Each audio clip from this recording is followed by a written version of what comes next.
It's amazing how the experience at the gym can vary from day to day, depending on the behavior of the people around us. Anyone who regularly attends gyms knows that while they are places where we seek health, conditioning, and discipline, they also end up being real schools of patience and etiquette. In this video, we'll list the behaviors that everyone has encountered at the gym, and that can turn your workout into a frustrating experience. Each of these points touches on details that reflect how small actions, or the lack of them, can completely change the gym environment. If you identify with any of these or have experienced these situations, watch until the end, like the video, and share it with that friend who needs to understand gym etiquette. And don't forget to subscribe to the channel to stay updated with our upcoming videos.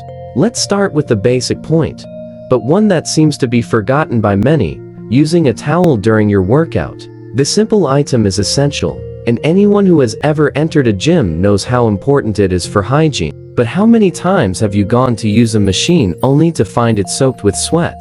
The feeling is uncomfortable, and for many, even unpleasant. Sweating is natural during exercise, but everyone needs to remember that the equipment will be used by others after them. In addition to being a matter of respect, using a towel is also an important hygiene measure. Sweat left on equipment can accumulate germs and bacteria, putting all gym goers at risk of contamination. Think about the hundreds of hands that touch those machines every day. In high-traffic areas like gyms, microorganism proliferation is inevitable, which is why cleaning the equipment with the towel before and after use is a basic necessity. Many gyms offer disinfectant sprays and wipes, but a personal towel is still necessary. Did you know that simply using a towel drastically reduces the transmission of bacteria? Not to mention the psychological factor. Nobody wants to touch someone else's sweat, so using the towel helps maintain a more welcoming and motivating environment.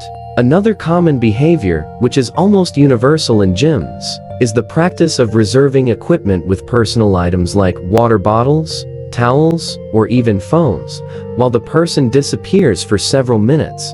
This is one of the biggest sources of conflict among gym goers and a major problem during peak hours. Imagine the scene. You get ready to use a machine. It's free. And when you're about to start, you notice someone left a bottle, claiming the spot, and hasn't appeared to work out. This is especially frustrating when the gym is crowded, and everyone needs to share equipment to optimize their workout. This behavior not only disrupts those waiting, but it also sends the message that other people's time isn't as important. In a gym, it's essential to have a mentality of sharing and respect. After all, no one owns a particular machine. A simple trick if you need to take a break during your workout is to remove your belongings and leave the space open until you're ready to continue. In some cases, it's possible to alternate use of the equipment with another gym goer. This practice of alternating not only prevents conflicts, but also contributes to a more productive and harmonious workout routine for everyone. Now, let's talk about a situation that really tests people's patience: excessive phone use. Of course, in today's world, a phone is a useful and practical tool for tracking rest times, reps, or even listening to music. But some people overuse their phones and turn their workout time into a time for social media, calls, and messages that seem endless. The gym is a place to focus, and many people go there to disconnect from distractions and take care of their body and mind. But frequently, we see people who, instead of doing their sets, are more focused on notifications. Have you ever been in the situation where you're waiting to use a piece of equipment and someone is just on their phone? The feeling of frustration is inevitable, and unfortunately, this is something common in gyms. Keeping your phone stored or using it solely for workout purposes is a great way to ensure that your time is truly productive. More than that, working out is an opportunity to disconnect and concentrate on personal goals. A valuable tip for those who don't want to give up using their phone during their workout is to turn on airplane mode or disable notifications. This will allow you to stay focused and minimize the impact of your phone usage on the shared environment. Speaking of shared space, let's address the issue of headphones and loud music.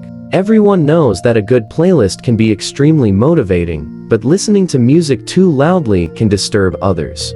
Who hasn't encountered that gym goer with their headphones so loud that everyone around them ends up hearing the music? This is a problem because, in addition to being bothersome, it breaks people's concentration. Often, it turns the gym into a chaotic environment. It's important to remember that working out is an individual experience, and loud music should only be enjoyed by the person listening to it. To do this, it's advisable to use noise-canceling headphones, which reduce the impact on the surrounding environment. That way, you can enjoy your music without invading others' auditory space. Additionally, respecting volume levels is also a way to show consideration and respect for those around you. The gym is a shared space, and small actions make a difference in the collective experience. Another annoying behavior is the equipment monopolizer, that person who decides to take over a single machine for long periods, often alternating their exercise with long breaks to check their phone or chat with friends. This behavior becomes especially noticeable during peak hours when the gym is crowded and equipment usage time needs to be optimized. Monopolizing a piece of equipment not only delays others' workouts, but also shows a lack of awareness of the shared space reality. Working out in a gym means respecting other people's time and space. A good practice is to structure your workout in a way that varies the machines and allows others to use them too. Alternating with other equipment or even doing bodyweight exercises while waiting for the machine to become available is a great option to keep your workout flow intact without disrupting others. This practice is especially useful for those who want to maintain an intense rhythm and make the most of each session. Remember, sharing equipment, time and space is a sign of respect and consideration for all gym goers. Now, let's talk about something that deserves full attention: organizing weights. Leaving weights scattered on the floor is a behavior that not only shows disorganization, but also poses a safety risk. In a gym, where people are constantly moving, leaving a weight out of place can easily cause accidents like tripping or falling. Moreover, a disorganized environment gives off an impression of neglect, making everyone uncomfortable. After using the weights, it's crucial to return them to the designated area. This makes it easier for other gym goers to find them and complete their workouts efficiently. The practice of keeping the space organized benefits everyone and helps foster a culture of respect and collaboration. Small gestures like putting weights back in their place reflect a commitment to the shared experience and ensure that everyone can enjoy a safe and pleasant training environment. Another discomforting behavior is being late for group classes. When someone arrives late, in addition to interrupting the flow of the class, it distracts others and can even destabilize the instructor. Group classes are planned with a specific pace in mind, and arriving late can break the entire structure, ruining everyone's experience. If you know you won't be able to make it on time, it's best to opt for another type of workout, such as a free workout, to avoid disrupting the collective class. Lastly, let's talk about the locker room.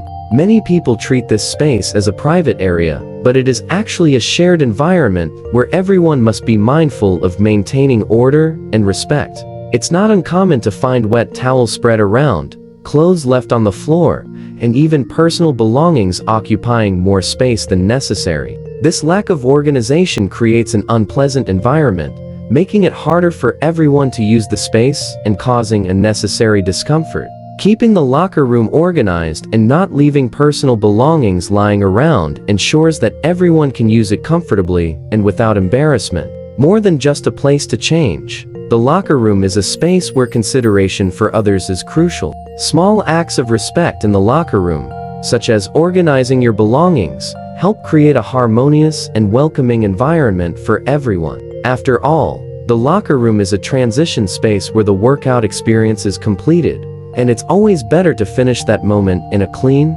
well-kept environment. Did you identify with any of these points? Then leave a comment sharing which behaviors you dislike the most in the gym. Like the video, share it with that friend who needs to understand gym etiquette, and don't forget to subscribe to the channel for more content on respect and etiquette. Let's make the gym a space of respect and motivation for everyone.